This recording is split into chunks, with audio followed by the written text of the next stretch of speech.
ముఖ్యమంత్రి చంద్రబాబు నాయుడు 1989 నుంచి చిత్తూరు జిల్లా కుప్పం నుంచి శాసనసభ్యుడిగా ప్రాతినిధ్యం వహిస్తున్నారు. ఇప్పుడు ఆయన వరుసగా 8వసారి అక్కడ ఎమ్మెల్యేగా గెలుపొందారు. గత 4-5 అంటే 2019 తర్వాత కుప్పంలో ఒక సొంత ఇల్లు కట్టాలనే ఉద్దేశంతో ఇల్లు కట్టాలి అనే కార్యక్రమాన్ని శ్రీకారం చుట్టారు. దానిలో భాగంగా ఆడ స్థలం కొనుగోలు చేశారు.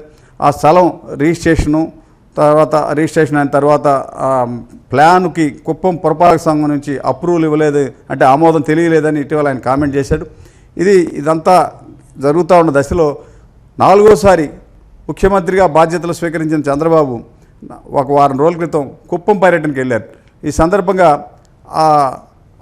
చంద్రబాబు నిర్మించే నివాసానికి సంబంధించినటువంటి భూమి యజమాని, అంటే అక్కడ కొనుగోలు చేసినటువంటి భూమి యజమాని దగ్గర నుంచి సర్వేయర్ ₹1,00,000 లంచం తీసుకున్నాడని చెప్పని గ్రీవెన్స్లో, అంటే ముఖ్యమంత్రి చంద్రబాబు ఆ 2 రోజులు నివాసం ఉన్న సందర్భంగా ముఖ్యమంత్రి దృష్టికి తీసుకొచ్చారు.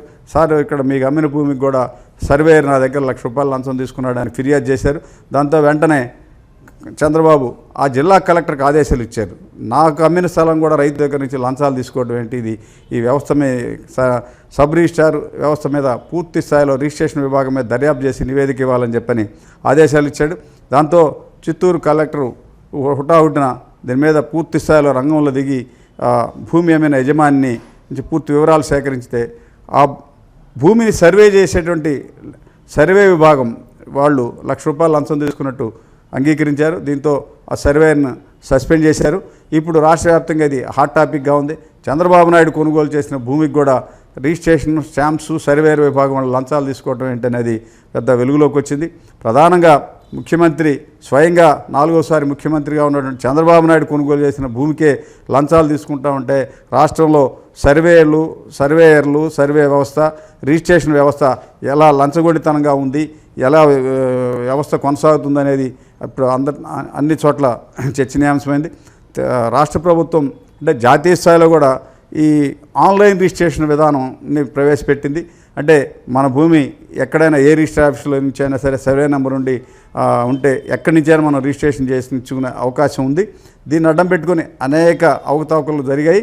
అయితే స్వయంగా ముఖ్యమంత్రిగా ఉన్నటువంటి ఒక పెద్ద నాయకుడు 35 సంవత్సరాలు కుప్పం ఎమ్మెల్యేగా ఉన్నటువంటి చంద్రబాబు నాయుడు దగ్గర చంద్రబాబు నాయుడికి భూమి అమ్మిన రైతు నుంచే సర్వేయరు లంచం తీసుకున్నాడు అనేది ఇప్పుడు పెద్ద చర్చనీయాంశమైంది. ఒక్కసారిగా ఇది వెలుగులోకి రావడంతో కుప్పంలో రిజిస్ట్రేషన్ విభాగం కానీ అంతా కూడా ఆశ్చర్యంగా చూస్తున్నారు దీన్ని. అంటే ప్రధానంగా రిజిస్ట్రేషను సర్వే విభాగంలో అవినీతి ఎలా పేరుకుపోయిందనే దానికి ఇది ఉదాహరణగా చెప్తా ఉన్నారు. ఇప్పటికైనా రాష్ట్ర స్థాయిలో స్టాంప్స్ అండ్ రిజిస్ట్రేషన్స్, సర్వేయరు ఇటువంటి విభాగాల్లో దీర్ఘకాలంగా పేరుపోయినటువంటి లంచగొండి వ్యవస్థను మీద పూర్తిగా దృష్టి పెట్టాలి. కొత్త ప్రభుత్వం ఎన్డీఏ కూటమిలో ఇప్పుడు దీని మీద రెవెన్యూ మంత్రిగా ఉన్నటువంటి అనగాని సత్యప్రసాద్ పూర్తి స్థాయిలో దృష్టి పెట్టి రాష్ట్ర వ్యాప్తంగా సర్వే విభాగం, ల్యాండ్ సర్వే, రిజిస్ట్రేషన్ శాఖలో పేరుపోయినటువంటి అవినీతి అక్రమాలపై దృష్టి పెట్టి ఇటువంటి వెలుగు రాకుండా రైతులకు న్యాయం చేసే విధంగా చర్యలు తీసుకోవాలని ప్రజలు కోరుతా ఉన్నారు. ప్రధానంగా 4 సార్లు ముఖ్యమంత్రి, 9వసారి శాసనసభ్యుడు, 15 ఏళ్ల పాటు ప్రతిపక్ష నాయకుడిగా జాతీయ స్థాయిలో ఎన్డీఏ కూటమికి చైర్మన్గా ఉన్నటువంటి చంద్రబాబు నాయుడు కొనుగోలు చేసిన భూమికే ఆ రైతు నుంచి సర్వేయర్ల లంచం తీసుకోవడం అనేది, ₹1,00,000 లంచం తీసుకోవడం అనేది పెద్ద హాట్ టాపిక్గా ఉంది. ఇటువంటి అంశాలు భవిష్యత్తులో పునరావృతం కాకుండా రెవెన్యూ శాఖ పటిష్టమైన చర్యలు తీసుకోవాలని రైతులు, ఆయా ప్రాంతాల గ్రామాలకు చెందినటువంటి ప్రజలు కోరుతా ఉన్నారు. దీనిపైన ప్రభుత్వం పూర్తి స్థాయిలో దృష్టి పెట్టాల్సిన అవసరం ఎంతైనా ఉంది. దీనికి సంబంధించిన అంశాలు ఇలా ఉన్నాయి.